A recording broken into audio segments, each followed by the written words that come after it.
Javad, I'm not taking a photo. What are you doing? I'm filming you for Revival of the Heart. Okay.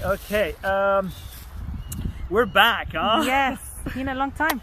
Hadith, I need a hadith. Okay, let's talk about this one. من لم يتعظ بالناس وعظ الله الناس به. If a person ignores feedback that others are giving them with regard to their shortcomings, then the shortcomings will get bigger and bigger and bigger to the extent that it just can't be ignored and it'll bite them in the face, right? Many of us, we don't have the lives we want to have. Part of the reason for that is tragedies, catastrophes, other people's faults. But a great deal of it also goes back to our own shortcomings.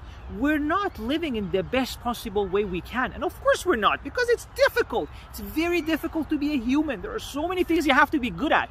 Friends, relationships, career, your health, so many things you have to have in your mind, etc. And chances are we forget a few of them, we lose attention, and then we don't perform in the best possible way, right? We get used to our relationships, to our friendships, the quality goes down, our health is not in the best we could be. Now, that's why feedback is so important. People with their feedback can help us put us on the right course, on the right track. Now, if we ignore it, the feedback will get scarier and louder and louder and louder. Let me give you an example. If my friends and family tell me, Javad, you're not that active, you're always at home, you never go to exercise at the park, I'm like, I just like being at home, you know, parks for I don't know what.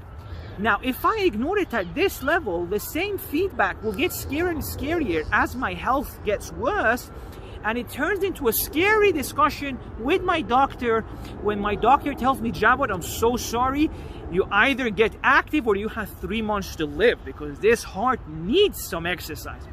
So see, the same feedback got way scarier because I ignored it when it was small. And the reason for this is not that the universe hates us or anything. It's the opposite. Universe loves us.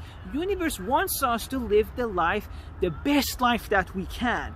And in order to live the best life, well, we need to make a few changes. And that's why it sends feedback. But the problem is, when I don't listen to the feedback of the universe, when it comes through my friends, and small feedbacks, then universe has to speak louder and louder and maybe sometimes shout, Javad, listen, go to the park, exercise, right? That's basically the desperate attempt of the universe to try and get us to have a better life, change our mistakes, fix our shortcomings, and lead a better life. And of course, we should mention that one way that we can make sure feedback is received easier so people can have a better life is that if it's wrapped around love, it's not judgmental, it's not patronizing, it's not blaming, it's not shaming, with love. Because ultimately, that's why in the universe we have this thing called feedback.